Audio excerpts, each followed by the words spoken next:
నమస్తే రమగారు. నమస్తే జయ. రమగారు, వసంత పంచమి ఈ రోజు యొక్క విశిష్టత. మాఘమాసం రాబోతోంది కదా. అవును. మాఘ శుద్ధ పంచమిని వసంత పంచమి లేదా శ్రీ పంచమి అంటారు.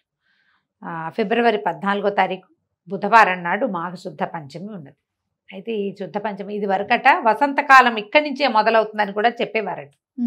ఎప్పటిదో మన ముందు చాలా తరాల ముందు, చాలా కాలం ముందు ఇలా జరిగేది.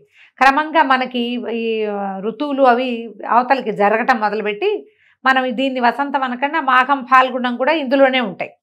ముకుందా జ్యువెలర్స్ తెలంగాణలో మొట్టమొదటి ఫ్యాక్టరీ అవుట్లెట్ మన కొత్తపేటలో ఫిబ్రవరి 14న గొప్ప శుభారంభం. మనకి మాఘము ఫాల్గుణము శిశిర ఋతువుగా చెప్పుకుంటాం మనం. ఆకురాలు కాలం అంటారు కదా. ఇప్పుడు ఆకులు రాలిపోయి మళ్ళీ ఆకులు వసంతంలో చిగురిస్తాయి. ఆకురాలు కాలాన్ని అవన్నీ చిగురొచ్చే కాలం. కానీ ఇది వరకు ఈ కాలమే అదిగా ఉండేదట. ఎప్పుడో ఇప్పుడు ఈ మధ్యకాలంలో కాదు, అది కొన్ని యుగాలు అనకూడదు, వందల వేల తరాల క్రితం, బహుశా వందల తరాల క్రితం అట్లా జరిగేది. అందుకని దీన్ని వసంత పంచమి అని చెప్పేవాళ్ళు. సరే, ఏదైనా కానీ దీన్ని వసంత పంచమి లేదా శ్రీ పంచమి అంటారు. సరస్వతీదేవి ఈ రోజున జన్మించింది అని చెప్తారు కథ. సరస్వతీదేవి జన్మించిన రోజు. సరస్వతి అంటే జ్ఞానస్వరూపిణి.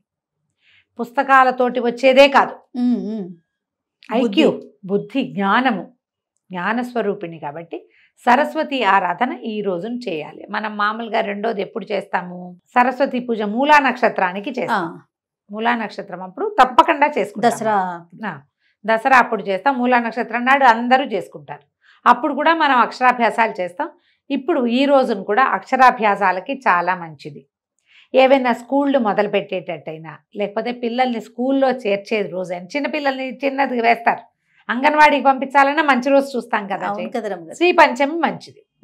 పిల్లలకి ఏదైనా కొత్త చదువు నేర్పించాలి, కొత్త విద్యలు నేర్పించాలి, సంగీతము, నాట్యము లాంటి లలిత కళలు, జ్ఞాన సంబంధమైనవి ఏవైనా సరే, కొత్త సబ్జెక్టులు, కొత్త కోర్సులు, కొత్త పుస్తకాలు, రఘువంశ కావ్యాలు చదువుకుంటారు చాలా మంది పెద్దవాళ్ళు. ఇప్పుడు సంస్కృతం చదువుకునే వాళ్ళు తక్కువ ఉన్నారు కదా.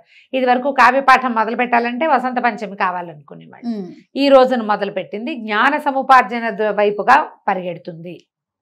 మనం ఓడిపోం, గెలుస్తాం. ఏదైనా ఆర్ఆర్బీలు, బ్యాంక్ టెస్ట్లకు అప్లై చేసుకునే వాళ్ళు ఈ రోజున ఓమని మొదలు పెట్టుకుని వర్కులు మొదలు పెట్టుకోవాలి, చదువుకోవటం మొదలు పెట్టుకోవాలి. సిడబ్ల్యూఏ లాంటివి, హెచ్డబ్ల్యూఏ చేస్తారు, సిఈఎల్ చేసేవి, అందరికీ కూడా ఇది చాలా మంచి రోజు. తిరిగి ప్రత్యేకమైన పూజా విధానము అంటూ ఏం చెప్పబడలా. సరస్వతీదేవి పటం, వీణ వాయిస్తున్న పటం ఉంటుంది కదా, ఒక పటం పెట్టుకోవటము. మనం ఏ పుస్తకాలు అయితే మామూలు స్కూల్ గోయింగ్ కిడ్స్ ఉన్నా, కాలేజ్ గోయింగ్ కిడ్స్ ఉన్నా, మనమే ఏదో చదువుకుంటుంటే మన పుస్తకమే ఓ శ్రీకారమో, ఓంకారమో, లేకపోతే స్వస్తికో రాసి పసుపుతోటో గంధంతోటో కొంచెం కుంకుమ బొట్టు పెట్టి ఆ పుస్తకాన్ని అమ్మవారి దగ్గర పెట్టడం. ఆమెకి తెల్లని వస్త్రాలు, తెల్లని పువ్వుల దండలు ఇష్టం. గంధం సమర్పించటం. తెల్లటి గంధం దొరుకుతుంది కదా, శ్రీగంధం. మన ఎర్రటిది రక్తచంద్రం కాకుండా మామూలు చందన సమర్పణ చేయటం అమ్మవారికి. తెల్లని పువ్వులతోటి అర్చన చేయటం. సరస్వతి అష్టోత్తర శతనామావళి దొరుకుతుంది, ఆన్లైన్ దొరుకుతుంది. మామూలు మన పూజ పుస్తకాల్లో సరస్వతి అష్టోత్తరాలు ఉంటాయి. దసరా పూజల పుస్తకాల్లో తప్పకుండా ఉంటాయి. అష్టోత్తరం చదువుకోవటం.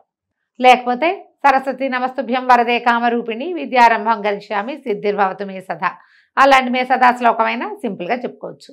యాకుందేందు తుషారహార ధవళ అని అమ్మవారిని, ఆమె అందంగా ఉంటుంది, ఆమె సౌందర్యాన్ని వర్ణించేటువంటి ఆ శ్లోకాన్నైనా చెప్పుకోవచ్చు.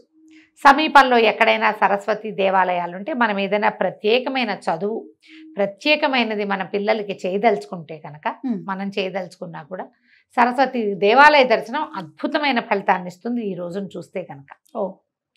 మనకి ఉంది వర్గల్, ఒకటి హైదరాబాద్ దగ్గరలో వర్గల్ ఉంది. తర్వాత జ్ఞాన సరస్వతి అమ్మవారు బాసర్లో ఉన్నారు. ఎక్కడికి వెళ్ళలేము, తలుచుకుని దండం పెట్టుకుందాం, తలుచుకుని దండం పెట్టుకోవచ్చు కదా. మనకి ఏ స్టార్టింగ్ లేదు, ఏమీ లేదు, ఏది మొదలు పెట్టట్లేదు.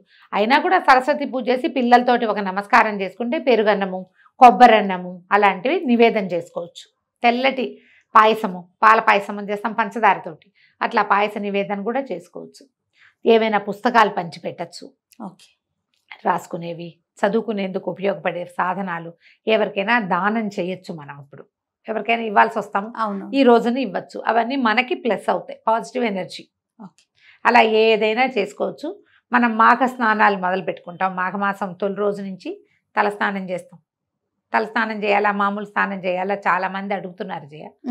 మాఘంలో ప్రతిరోజు శిరస్నానం మంచిది. అవును.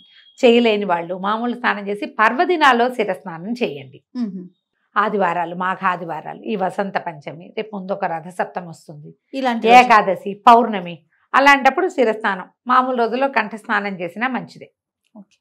పొద్దున చేసే సూర్య నమస్కారంతో పాటుగా కొంచెం ఎండెక్కాక సరస్వతి పూజ చేసుకోండి. శ్రీ పంచమి నాడు మనకి ఏ చదువులు లేవు, పిల్లలు చదువుకునే పిల్లలు లేరు, అయినా సరే సరస్వతి పూజ మంచిది. మనకి రేపొద్దున ఏ అల్జైమర్సో ఏ డెమెన్షియానో ఏమిటో రాకుండా జ్ఞానం మనకి దాని మీద అంటే మా మెదడు మీద మనకి కంట్రోల్ ఉండేలాంటి అవకాశాన్ని ఇస్తుంది. సరస్వతికి సంబంధించిన స్తోత్ర పారాయణ చాలా మంచిది. ఎప్పుడు మనకి జ్ఞానం అవసరమే కదా జయ, మరి చివరి వరకు. ఎప్పటికీ జ్ఞానం అంటే చదువు ఒకటే కాదు కదా, మీరు మొదటే చెప్పారు కదా. అన్ని రకాల వాటికి ఇది ఉపయోగపడుతుంది. కాబట్టి ఈ పర్వదినాన మనం చేయవలసిన విధి విధానాన్ని పాటించడం మంచిది, శుభస్కరం. నమస్తే. నమస్తే జయ.